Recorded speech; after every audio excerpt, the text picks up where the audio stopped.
yeah. Welcome to Big Boof Bets. Get That Money podcast. It is week 12. I'm Nate Stephenson. Still out of town for work. Work's still getting in the way of making money. How you doing, Boof? I'm doing really good, man. How are you? I'm doing all right. Just pulled in another 12 today. So, dedication for the people here. Yeah, I did a 12er myself. Nice. Making money the hard way sucks. Let's make money the easy way. Amen, man. Let's share some fantastic winning picks this week. Well, we'll do that. First off, we're happy to have T-Bone, Tony Guarino, back with us this week. T-Bone! How you doing, Tom?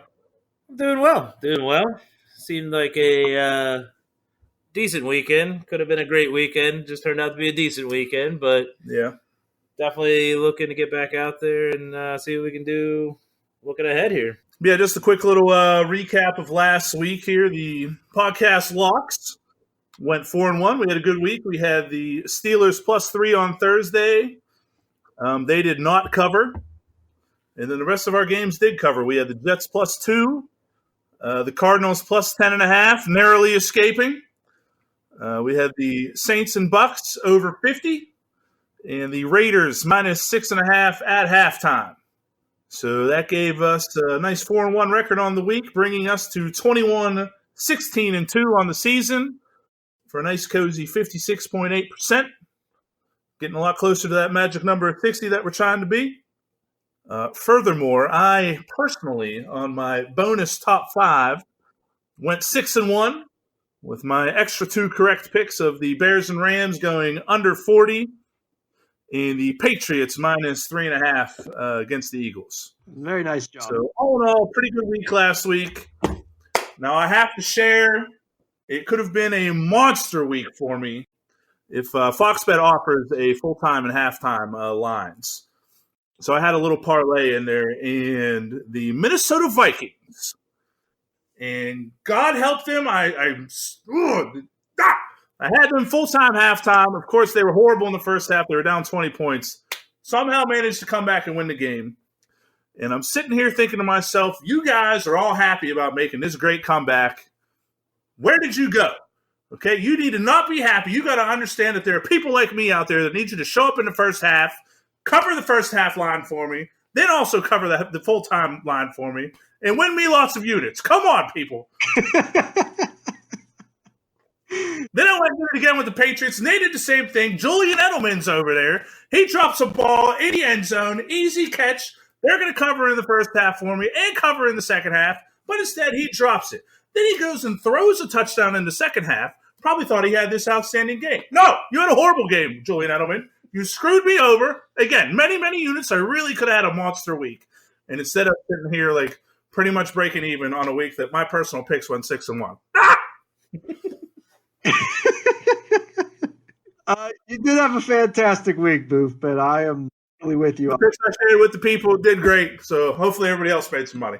Indeed, I the Patriots screwed me in the first half as well. There, man, I had them -3, so I would have won some more cake, which would have been really nice. But honestly, though, you were talking about people getting screwed. Let's backtrack for a second here before we really get into everything, because I heard some interesting stuff on the radio. So, as some people might be aware, the last play of the Arizona Cardinals San Francisco 49ers game, there was like that. The Cardinals were like they were down by 4, and it was one of those like lateral desperation, try to get a touchdown last play of the game type of things. And they they lateraled the one time, their last lateral, went onto the ground, bounced around. 49ers defender scooped it up, scored a touchdown with zeros on the clock, so game's over. To make the total spread be a 10-point 49er victory. So like anyone that grabbed, let's just say, we talk about live betting sometimes, anyone who grabbed maybe a live Cardinals line of +4.5, you got screwed hardcore. If you had if you grabbed the, Niners -10 or Arizona +10, You pushed, which is still better than losing, but still, it's still getting screwed because you could have won money. You won no money. And then the other side of that, though, I found very interesting, is there were people like the books actually get screwed on stuff like that sometimes as well, because if you grab the Cardinals at plus 11 or plus 10.5, you still won. So you're good. But I guess before game time, the line slid down to Niners minus 9.5. Okay, yeah, I was going to say that. Yep. So the books lost on both ends of that bet, which is hilarious because I love when the books lose because that normally means we win. But that was one of those interesting things, like, the books kind of lost on both ends of that based on when it was bet. And I'm just like, wow, that's so crazy. And we actually, one more side note, we actually had a friend of ours who was going to take the Cardinals at 9.5. And we're like, dude, what are you doing? That's almost pointless. Like, get the extra point and get it to 10.5. And I actually texted when it happened, and he's like, what are you talking about? And I'm like, this just happened. He's like, oh, well, it's a good thing I listened to you guys and bought the extra point. We're like, yeah, you're welcome. One more thing to add to that, it's my understanding that the guy didn't even necessarily score a touchdown. It was a bad call, and they didn't review it because it wouldn't have had any impact on who would have won the game. That I don't recall. But if that's the case, and they just didn't even review it. They didn't do it because they're like, oh, we don't care. Down short of the goal line, but they called it a touchdown on the field, and they didn't bother to review it because it didn't matter from a win-loss standpoint. Yeah, people are just getting screwed here. So yeah, that sucks. They should be like, guess what, guys? The game's over, but just for the degenerate gamblers out there, we're going to review it anyway, just for you. All right, been looking forward here. We're ready to win some more units. So what do you say we jump in? Let's jump in, baby. All right. We'll get started with our Thursday night action. We have the Indianapolis Colts at the Houston Texans. The Texans laying 3.5 with the over-under at 45.5. Oh, it's down to 3.5 now? Fair tone? Did I hear that right? No, you are correct, sir. You certainly did. Ooh, okay. That gives me... Last time I heard it was 4. That must have updated on us here. I say that. It still doesn't change my opinion that much because if I'm hesitant at 4, it's not 3. To me, I expect a bounce back game from the Texans and Deshaun Watson after getting scrubbed at Baltimore last week. But Indianapolis just seems to play close games. And I can't in good conscience lay the points of the Texans at anything higher than 3, just because even at 3, I'm still concerned about a push. So this is definitely one of those games. It's a hard pass for me. I would lean Texans to bounce back. I would also lean Texans because it's really hard to sweep a team in your division, and Houston already lost at Indianapolis. And you have Indianapolis coming back with a still hobbled T.Y. Hilton, a still hobbled Jacoby Brissett. And like I said, the Deshaun bounce back and overall Texans bounce back factor. They need to win this game to keep their chance at the division title alive. So a lot of motivation here for the Texans. Lean Texans to win. I'm staying away from the game pretty much as a whole, though. Yeah, I mean, for the most part, I don't like the game. I believe Hilton practiced today, and he is expected to play tomorrow. They had an interesting stat about Deshaun Watson, just his career, that he had, outside of last week, he had never lost the game by more than 8 points in either college or the pros. That's a pretty insane stat. It is, and I really do expect him personally to have a bounce-back game. So I don't know. I mean, I don't know. It could end up being like a shootout, though. Anyway, I really don't know. Too tough to feel strongly about anything in this game. So for me, it's a pass. Yeah, I can move on. All right, let's get on to the Sunday 1:00 games. Starting with the Carolina Panthers at the New Orleans Saints. The Saints laying 9.5. The over/under at 47. So I lean Saints here. Just honestly a lot more to do with how Carolina's been looking. The last couple games, I think the league's starting to figure out Kyle Allen at the moment. Young quarterback, locking in on his first read. A lot of turnovers recently. 4 interceptions against Atlanta last week. I mean, Carolina still has a solid defense. They still have McCaffrey, who's their Mr. Do Everything on offense. But this one being in New Orleans, Drew Brees having another game under his belt, seeming to knock the rust off, and they're scrubbing at Tampa Bay last week. New Orleans is an even better team at home with that loud home field advantage they have. And again, you have a young quarterback coming into that environment. I lean New Orleans here to win the game. I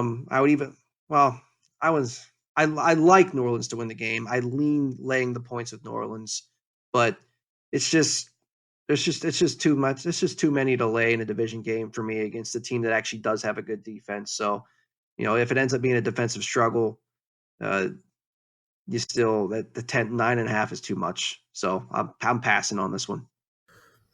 I will also be passing. I mean, my first instinct on the game was Panthers plus 9.5. Just kind of like you said. I mean, it's a division game. Tough to just. I mean, it's not like the Panthers stink or anything. So I mean, for me, not at a real all. team. I don't like something like that to go over a touchdown. The problem is Kyle Allen's performance has been poor lately, and Yep. I even turned the tone during the games on Sunday, and I said to him, I was like, Panthers might want to rethink their plan for quarterback moving forward. So it's that makes me hesitate on taking them with the points here. And you combine that with, like you said, I mean, the Saints have been a great team at home for a long time. And I consider them to be legit Super Bowl contenders this year. So I'm afraid that they could cover 9.5 on me if I wanted to go that way. And I don't like it. So, I mean, as far as the over-under goes, I mean, I could see it go any number of ways. I mean, the Saints in particular, I mean, they've played in 12-9 games, and they've been in like the game that they played against Houston at the start of the year was 45-40 or whatever. So their games go any type of way. They seem comfortable playing all of them. So I don't know. This is a pass for me. I'm with you. All right. Next, we have the Denver Broncos at the Buffalo Bills. Bills laying 4 with an over-under of 38. So what happened, Nate? What happened? The Bills might have circled the wagons last week. I know you were very upset about that. I was pounding my chest around the room, baby. I'm sure saying words that we can't repeat on this. I wish I would have put them in my top 5 for an 8th pick. I am not back on the Bills train, however. Sorry to break your heart. I think they can win, but that's as far as I can go. 4 is that just over. Even if it was for 3, I don't feel comfortable about this game. The Broncos are kind of a Jekyll and Hyde team. You know kind of what you're getting defensively, and this other Allen guy, not Kyle, Brandon, I believe his name is playing quarterback for the Broncos now. He might not completely suck. Like they did put up some points on a pretty good Vikings defense for half the game last week, as you pointed out earlier, Boof. So there's that. I would put the Bills defense in a category similar to that of Minnesota.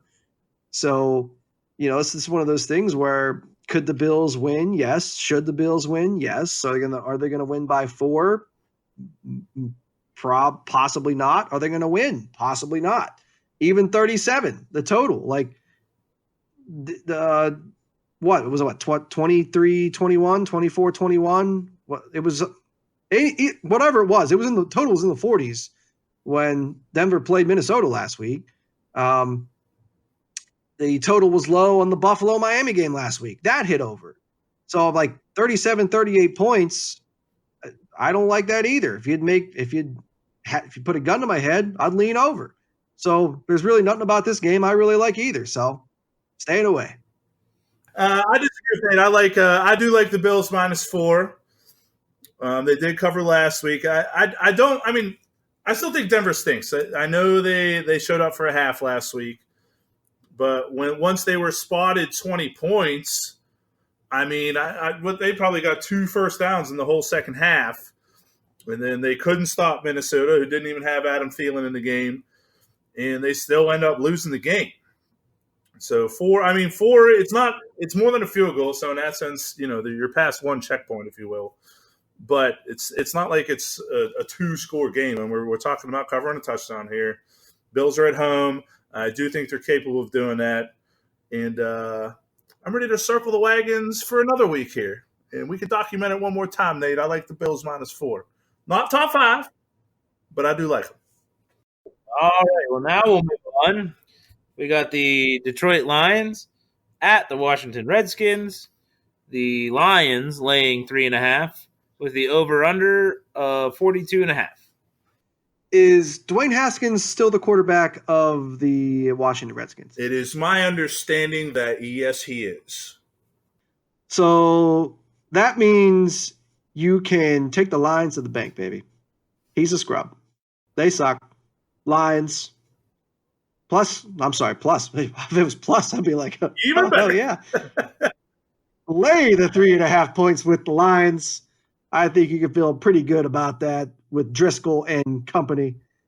Haskins is not proven to be anything other than not an NFL quarterback at this point in his career. I don't care if he's a rookie. He sucks right now. He might turn into something later, but later is not right now. And right now he sucks, and the Redskins suck. The Lions are at least an okay team, and I like the okay team to cover the sucky team. Go Lions. Nate, I have a question. Yes, sir. Is Dwayne Haskins still the quarterback of the Washington Redskins? It is my belief and understanding that he is. Did I happen to see some sort of clip where he's begging his offensive lineman to block for him this week or last week? I believe you did mention that, yes. I don't think I need any more analysis here, man. I like the Lions -3.5. You know what? I know we didn't include this pre-show, but I'm going to put these guys in also. I'm making them top 5. And little spoiler alert, I got more than 5 this week again. So Detroit Lions, -3.5, top 5, put it in. You know what, Boof? I'm on board with you on that one. Yeah, baby, let's do it. I like it. We're calling it audible. Top 5 at baby. Well, lock it in. Get that money. All right. Well, hard to move on from that, but we have the Miami Dolphins at the Cleveland Browns. The Browns laying 11. Over under at 44.5. Dude, the Browns should be laying 11 to anybody. I say this right after they beat the Steelers by 14. I was just going to say, that's the thing, man. That's the thing. But still. All right, so here's the deal. You have the Browns coming off what should be an awesome victory. But like after Helmet Gate, like everyone in the locker room said it felt like a loss.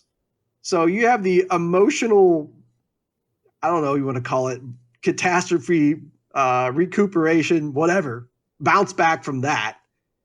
And even if it was a normal victory or you'd have the shenanigans at the end of that game, it's just amazing how many times there seems to be a letdown after an emotional victory like that.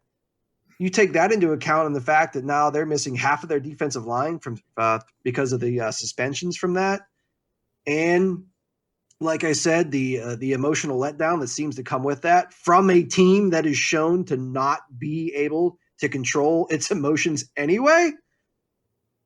And now we have, Fitz cover magic coming into town, who's the Dolphins have covered 5 of their last 6. And the only time they didn't cover in those 6 games is when they weren't a double-digit dog. Let me check. They are a double-digit dog again to a team that should not be laying double digits to anybody. Give me the Dolphins plus the 11 points, baby. They're in my top 5. You have very sound logic here that I won't refute or anything. It's just, for me, it's just still the Dolphins. It's 11. It is high, but it's not 20. Cleveland's obviously without Garrett with the suspension and everything.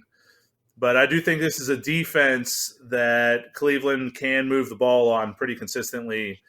And I do think you're going to see some good numbers out of them. I think some of their guys are going to be worthwhile in daily fantasy. And I don't know. I would take the Dolphins if you made me, but I don't have as much confidence in it as you do. So for me, it's a pass. Okay, man. Just jump on the Miami train. Jump on, baby. You know you want to. I've been on the train a couple times, and I'm happy to say they have not let me down when I was on the train. So it's a train that I like, but in this week I am going to I'm going to stay at home. I hear you. I'm just going to, I'm going to leave you with these words a very wise man said to me one time. Just follow me, baby. All right. Well, next stop then is the New York Giants at the Chicago Bears. For you Rod Stewart fans, the Mitch is back. We have the Bears laying 6.5 and the over-under at 40.5. See, the problem there, Tone, is the Mitch might be back, but he is still a true bitchkey. So that means the Bears ain't going to score. The Bears are definitely going to struggle to win. And the Giants have a hobbled Saquon Barkley, a still potentially concussed Shepard at receiver, and just not a very good football team. They could score some, which with the Bears' poopy offense, laying 6.5 if I'm Chicago, hell no. So, yeah, I think your best bet on this game, and quite frankly, a bet that is in my top 5, is the under of 40.5, just because I think you have the best thing for the Giants is their offense. The best thing for the Bears is their defense. I think the Bears' strength is much better than the Giants' strength, and the Giants' weakness is better than meaning their defense is better than the Bears' defense, which is their offense. So I like a lot of these things to cancel out with the best unit belonging to the Bears, and therefore giving them the slight edge to probably win the game, but also leaning to not a lot of points being scored. So I really like the under in this game, 40.5. Yeah, top 5 it, baby. Yeah, I think we see eye to eye on this one. The one injury that we left out there is also Evan Ingram is not expected to play. That's kind of important. Yeah, so one more weapon that the Giants won't have at their disposal. I mean, as far as the point spread on the game, if you made me, I would take the Giants plus 6.5. But beyond that, I'm with you. My favorite pick in the game is the under 40.5. I mean, we saw the Bears hit that no problem on Sunday night against the Rams last week. I look to do it again here against the Giants. And they are in my top 5, which gives us our first lock of the week. Or our second lock. I forgot about the bonus lock here earlier. Our second lock of the week. 2 locks already, baby. Lock it in. Get that money. All right. Well, we can move on now to the Oakland Raiders at the Jets. The Raiders laying 3 in the over-under at 46.5. Tony, I feel like you should introduce this game as the pizza box game because I already know that me and Boof are strongly against each other in this one. I think the Jets have figured some stuff out a little bit. However, I know that they played the Redskins last week. So there's like, well, who would they really beat? They beat the Redskins. Yeah, I know they beat the Redskins last week. They can only beat who you're playing. They beat them. No, they beat them. They scrubbed them. Darnold is not the greatest, but the thing that helps him in this game is that the Ravens, the worst part of the Ravens defense is their secondary.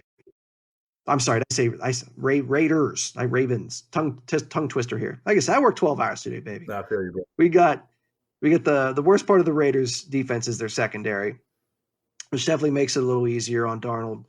So I mean, it's only a 3-point game. Getting 3 at home. Even if the Jets lose this game, I think it's going to be a close game. So I lean towards the Jets winning. So you're giving me 3 points. I'll take the 3 points. On top of that, the Raiders do like to lean on Jacoby a lot running the ball. So, and the Jets have a pretty good run defense. So I can see this being a tightly played game, and with the Jets eking out the victory. On to you there, Mr. Boofy. I disagree. I like the Raiders -3. Guys, the Jets stink. Let's just not forget this, okay? I'm not like huge on the Raiders. I'm not down with it. I think the Raiders are a solid football team.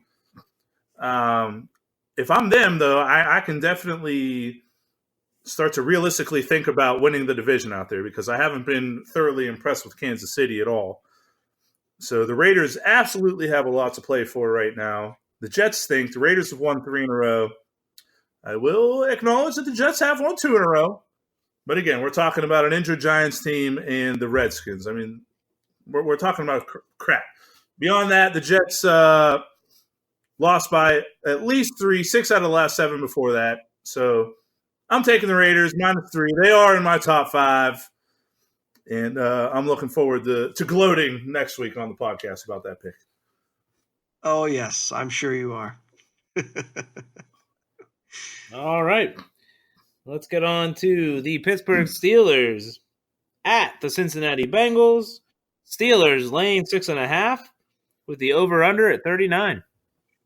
Oh my God, what a difference a week makes, man. Like, geez, we were talking about the Steelers potentially being a playoff team. Now we're just hoping they'd be good enough to win a high school game. all the injuries, man. That's the big thing, obviously. So many injuries on offense. Juju out, Deontay Johnson concussed, looking like he's going to lean towards playing. James Conner's out. Benny Snell football might be back. But, plus you have Pouncey suspended because of helmet gate. This is just, I would say, honestly, the Yinzer in me wants to go, this Tomlin lost it out. Give the Bengals their first win. But, like Boof has said before, he's like, how could it be a Tomlin loss? Like, you have to be good, and both teams stink. Well, right now, with all the injuries, both teams kind of stink. It's just, fortunately for the Steelers, they have a top 5 defense, which I think will indeed carry them to victory. But there is no freaking way that they should be laying 6.5 points with what the mass unit they have on offense. So I would lean Steelers to win. There's no way in hell I'm laying 6.5 points. And then you have the Bengals starting a rookie quarterback, and they suck as a whole. So let's not forget the Steelers won 27-3 the first time they played, which would still be under 39 points. And I think that is your best bet in this game. Not only your best bet, but it is a top 5 bet for me. So take the under 39 and be very, very happy and make many, many units. Yeah, I'm with you, man. I think the Steelers are just too banged up on offense here to be going out there and laying 6.5 points.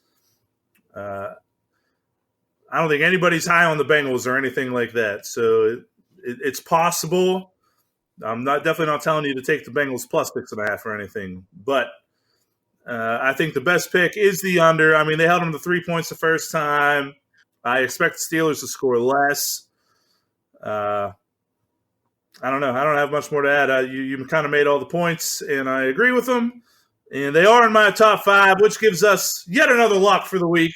Lock it in, baby. Get that money. All right. Looks like we're moving on to the Battle of the Birds. We got the Seattle Seahawks at the Philadelphia Eagles. The Eagles laying 2 and the over-under at 48. I don't understand how – I know Philly's not a bad team, but I don't understand how they're laying any points right now. Yeah, Seattle's 8-2 coming off of a win against San Francisco. Exactly. I mean, you have Seattle is a top 5 team in the league. They have an MVP candidate quarterback. The Eagles are a mass unit on both sides of the ball.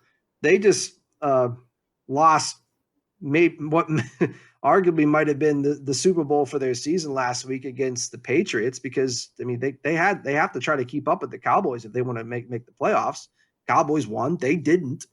So, and they knew that going into the Sunday night game. So I think, honestly, this is, depending on what type of effort you get from the Eagles. I mean, this could be one of those games where it's surprisingly gets out of hand, honestly, because I think that last week them losing was a really, really big deal. And I don't know what type of emotional state that team is in right now. I mean, because they're on the fringe where it's either knuckle up and you try to save your season, or there's the very strong possibility there could be some guys in there. It's like, you know what, we're too hurt. It's not our year. It would take a Herculean effort for us to make the playoffs. You know what, I'm just going to mail it in, collect my paycheck the rest of the season. And don't think for a second that doesn't happen on certain teams. So I'm not saying it is on the Eagles. I'm just saying it's certainly possible. So yeah, all that. I love Seattle. You're giving me a couple points as well. Damn, yes. Seattle all day, top 5, baby, all day. I agree. I also like them a lot. A couple things to add. Jason Peters and Lane Johnson both went down last week. They are questionable coming into this one. Alshon Jeffrey is still uncertain as far as this week. Nelson Aguilar might be out. So the Eagles are definitely banged up on offense. And I'm with you, man. I like the Hawks +2. I like them a lot. They are in my top 5. Little side note, I really like them if you want to throw them in a teaser. And you can get that up to 2 scores, whether you take the 6 or the 7 points, whatever. We'll get you over a touchdown there. So if you want to include them with a teaser of some sort, I definitely like them in that as well. But for our purposes here, Seattle +2. Love it. Top 5. That's another lock for the week, baby. Get that money. Okay, lastly, the 1 o'clock slate, we have the Tampa Bay Buccaneers at the resurgent Atlanta Falcons. Falcons laying for the over-under 51. So this is the Atlanta Falcons team I thought I was going to see at the start of the season. Did they think that the first half of the season was the preseason? That they changed the rules or something? I'm with you, man. I feel the exact same way. It's just like all of a sudden, not only so, I initially thought that game against the Saints was just an aberration. They were just like, all right, we're going to try to, we're going to try to go ball out here for a week and at least show we can still play, and then just pack it up for the season, combined with maybe a little bit of Drew Brees rustiness, whatever. And then they went up and did the same damn thing to another division title contender in the Panthers last week. So now to the point out, I was like, I have to take these guys seriously, because now they're actually playing like I thought they were going to play, and then they've done it in consecutive weeks now. And now they're going to play arguably what might be, which is crazy enough because the Falcons are in this division, they might actually be playing the worst team in the division in Tampa Bay, who after their, kind of non-Tampa Bay okay start, they're showing to be Tampa Bay, and Jameis Winston's showing to be Jameis Winston. So there's no way I feel comfortable, even with getting 4 points with the Buccaneers here. I can't believe I'm saying this, but I like the Falcons laying the 4 points. They're not my top 5, but they are a strong lean, and they will definitely be in some of my stuff. So they're one of my bonus picks. Falcons -4. I'm going to skin this one a little differently than you. I really like the over in this game. It's something we touched on last week, and they hit on it, and the stat still applies. So it's 51 this week, not 50, but it's 51. The last 8 games now, Tampa Bay is 6 covers on the over. They have a push, and then 1 where they did not cover. So only 1 out of 8 did they not cover over 51 out of their last 8 games. And then I sit down and I look at the matchup, and Tampa Bay has been bad against the pass, Atlanta comes in. We got Julio Jones, Calvin Ridley, Matty Ice. Got a solid passing game going against them. And Tampa Bay seems to be able to throw the ball against anybody. Just for me, it's kind of like they have good receivers, and Jameis trusts them to make plays. So regardless, he's going to throw the ball up for him. Now, sometimes it ends up in interceptions, and it hurts them from a winning game standpoint. But they are aggressive. He does trust his receivers, and they do find a way to get points, whether they're winning or losing games. So I like the over again here. It is in my top 5, and I'm ready to go on to the next one here. Points the wrong way or still points overall, right? Indeed. You can tease them. You can throw that in the teaser too, man. You get a touchdown in the over direction for you. Yeah, over 44, definitely, man. Absolutely. Beautiful. All right, we made it to the Sunday 4 o'clock games. Starting that off, we have the Jacksonville Jaguars at your Tennessee Titans. Titans laying 3 here with the over-under of 41. So this game involves 2 teams that we have a term for that we do our best to not use on this show that much. My mom listens to the show now, so I gotta be. Yeah, I hear you. I believe our PC term is parlay killer. Yes, that's the PC term. I hate. No way. I'm 3 either way. No way. Don't like it. I did hear some interesting rationale though with the over this game. I could potentially get on board with that. What are we looking at? 41, right, Tone? 41, yes. 41. Yeah, I could get on board with the over here. The Colts. I think the Titans are arguably maybe at least, if not a little bit better offensively than the Colts right now with all their injuries, and they put up a crap ton of points on Jacksonville. I'm not sure where that came from, but I think that combined with Foles' second week back coming off injury, expecting to be a little bit more sharper. So, 41. I don't see this as a super big defensive battle. So, even if it's only by a couple points, I see this game going over. Not top 5, but I think the over is your best bet in this game if you're looking to do something with it. We have 2 parlay killers. I hate this game. Enough said. All right. Well, we can definitely get to the more exciting 4 o'clock matchup where we have the Dallas Cowboys at the New England Patriots with the Pats laying 6.5 and your over-under of 46.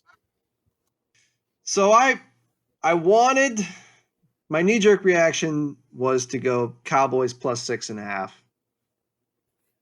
But I had some compelling arguments laid on me by Mr. Boof pre-show.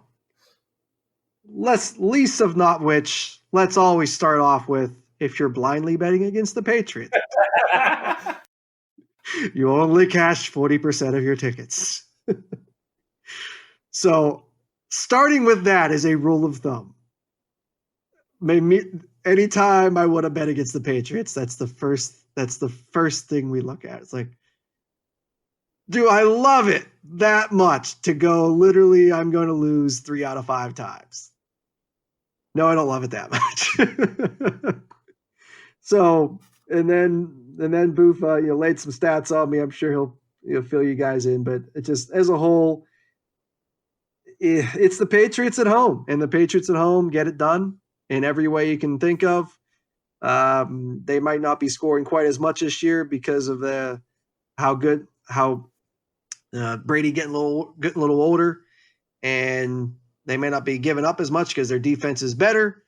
So, having said all that, the Cowboys are a good enough team where I think they could keep it close, keep it under a touchdown. So I think personally my best bet in this game is the under, but I'm probably staying away from it for the most part.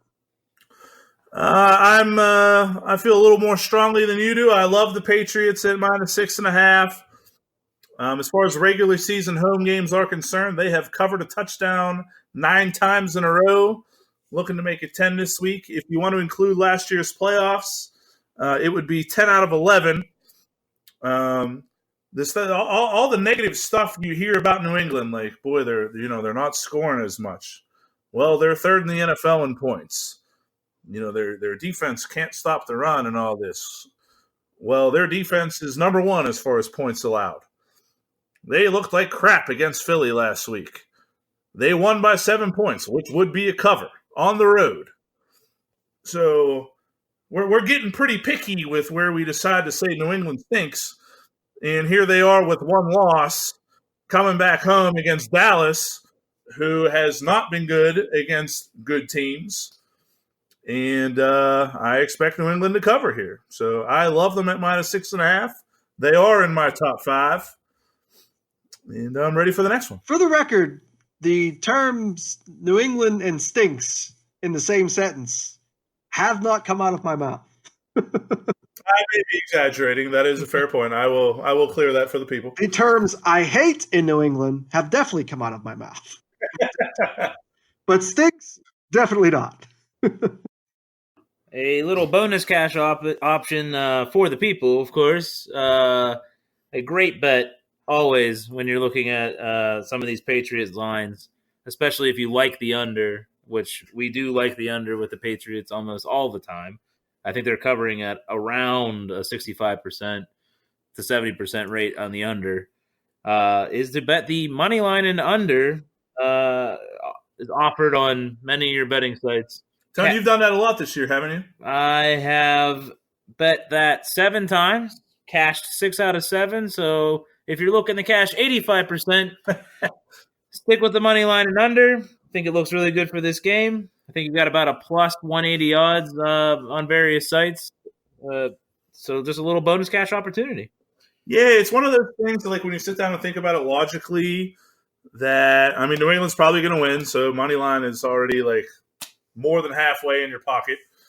And then as far as the under goes, people still think of New England as scoring a ton of points. Yeah. Now, they're still third in the league, so they're scoring a lot, but they're not – they aren't – I will concede that they are not the every single time they get the ball, I expect them to score a touchdown offense. Facts are. Now, nobody actually does that, but you know what I mean when, like, the Chiefs last season – New England plenty of times. There are teams that get on a roll like that where when they have the ball, everything like you're in your gut says, how on earth are we going to keep them from scoring a touchdown? You know what I mean? So you're talking about Pat Mahomes, man. people still feel that way about New England, and that to me is not the case. So I think that could show some favorable unders with them. And obviously, I mean, the money line for New England, I mean, they win 13 games every year. So, I mean, you're definitely feeling good on that. That's some good info, Tone. I like that. That's good stuff. May the odds forever be in your favor. Okay, so Sunday night game. We have the Green Bay Packers at the San Francisco 49ers. The Niners here laying 3 with your over-under at 47.5. This is a good game. I'm really looking forward to this. Yeah, bravo to NBC flexing this one, man. I'm down to watch it. Absolutely, definitely looking forward to this game. As far as picking this game, this is one of those ones like I'm both upset and I'm glad at the same time that Green Bay had that horrible game against the Chargers, because I saw immediate knee-jerk reaction. I saw the Packers are getting 3 points. Like, yeah, all day. And then it's like, well, last time they went to Cali, they played a team that's not as good as the 49ers. And they got it handed to them. And one of the Packers' weaknesses as well is stopping the run. The 49ers are one of the best teams in the league at running the ball. And now you got Jimmy G getting going, and who's really taken off ever since he's gotten Emmanuel Sanders to throw to. So I think logic's going to win out here, and I'm going to stay away from the game because I think my heart wants to go one way and logic's pushing me the other way. And if I can't find a clear winner in that discussion, then I just need to remove myself. So, I'm not going to touch this game unless it's live unit recovery. Then that's a different story. Okay, on that note, pro tip, I would avoid this game on any sort of live or non-live unit recovery. If the first two waves, if you will, of your Sunday go poorly, this is not the game to get it back. Okay, I do not like it. I could see any of the following scenarios happen, and I wouldn't be surprised at all. You got a great Niners defense. I could see them shutting down the Packers. We got a Niners offense that runs the ball well. They're throwing the ball well. I could see them going all over the Packers. The Packers have Aaron Rodgers. He's capable of lighting up anybody. At the same time, it looked like crap, like Nate said, against the Chargers. It's just, what are we going to get here? I don't know. It's two good teams. I'm looking forward to watching them play. But as far as predicting it and feeling confident about putting your own hard-earned money at risk and getting some money back, screw that, man. Stay away from this one. I do not like this game. Pass. Oh, no, I agree. And just for further clarification, we joke around and say live unit recovery. It's where we're just trying to either win some units or win some units back. One of the things I like about live betting, all joking aside, is the fact that I personally, can like to get a read on what the game, how the flow of the game is going or what I'm seeing, and then react accordingly. That's one of those things. You are good at it. I will say you are good at it. Thank you. Stay away from this one, though. So, yeah, it's one of those things where, sometimes you just got to try to find value. That's where, like I said before, you just keep your eye out for certain things and you can't go in with a preconceived notion. So, I'll take a peek, but, it's one of those things where, like you said, stay away or be extremely careful. Okay, well, we finish out the week with our Monday night showdown between the Baltimore Ravens and your Los Angeles Rams, with the Ravens laying 3 and the over-under at 46.5. So the Steeler fan in me can't even utter the words. I'm trying to word this properly. I can't put Ravens in the same sentence, period, so that's end of my sentence, as love. Can't do that. I can't do that. So I can, however, say that I love Lamar Jackson, and I think he's absolutely amazing. And I think it is crazy that the Ravens are only laying 3 points against the Rams with how non-Ram-like they've looked this year. It was a one-score game until 5 minutes left in the game against the Bears last week. The Ravens have really, really found something. They have reinvented the wheel, literally, in terms of what it means to have a mobile quarterback and a quarterback having being a big part of how you move the ball on the ground in the NFL. And I am hugely on board. I love Lamar Jackson. I love what they're doing on offense. They've got healthy on defense. You have Jimmy Smith and Peters at the other corner. They look tough on defense.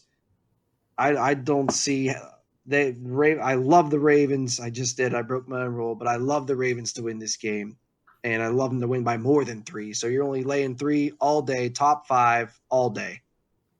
Yeah, I came into this one liking the Ravens, and after talking to Nate and Tone during our discussion before the podcast here, I bumped them up to I love the Ravens. You just made a lot of good points to me, man. I mean, defensively, they have definitely been much better since Jimmy Smith came back and acquiring Marcus Peters from the Rams, but at corner positions. I mean, and you could say that about a lot of teams, but those guys are actually pretty good players as well. So it's even more so. I mean, you take 2 corners off any team, their defense is going to suffer, and obviously you bring them back, your defense is going to be significantly improved. Offensively, I mean, the Ravens score the most points in the league. Say what you want about how it looks and whatever. They scored the most points in the league. Lamar Jackson, I believe, is the Vegas favorite for MVP now. I mean, you see these guys talk in their interviews and press conferences and whatever. They believe in this guy. They root for this guy. They want to fight for this guy. And I don't know. They have something going very strong out there. On the other side, I mean, to me, the Rams have been very disappointing. And I don't know, 3 points is not a whole lot to cover. I like the Ravens a lot. And they are in my top 5. And that is our last lock of the week. Oh, all day. Like, lock it in, baby. Get that money. For the record, I will be taking sound clips from this for both of you saying, I love the Ravens for future blackmail purposes. Oh, that's not nice. Is not cool. That's not cool at all. That's not cool at all. That's mean. That's very mean. All right, Nate, you mind hitting us with your top 5 in quotation marks as a little recap here?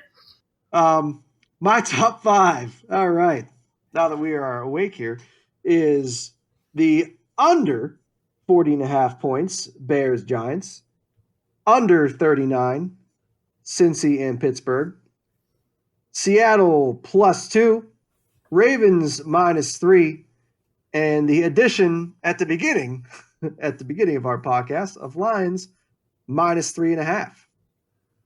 And I also have the couple bonus 5 as well, as we've come to do it. Is Dolphins +11, Falcons -4, and I like the halftime full time for the Ravens at plus money, +130. Okay, mine are we have the Bears and Giants under 40.5, the Steelers under 39, the Bucks over 51. I have the Lions -3.5, the Seahawks +2, the Raiders -3, the Patriots -6.5, and the Ravens -3. And we really might need a new term for this, but clearly bonus 5. We got 8 this week. And again, guys, it's actually funny because I came in and I said, boy, I'm really struggling to come up with 5. And after we sit here and talk about it, I'm sitting on 8 that I'm like, Me too. I'm willing to take these out. So I'm here to share everything with the people.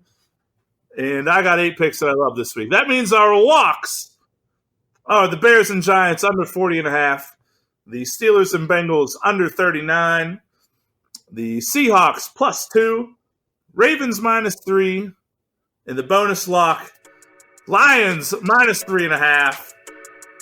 Best of luck to everybody, and let's get that money. Get that money.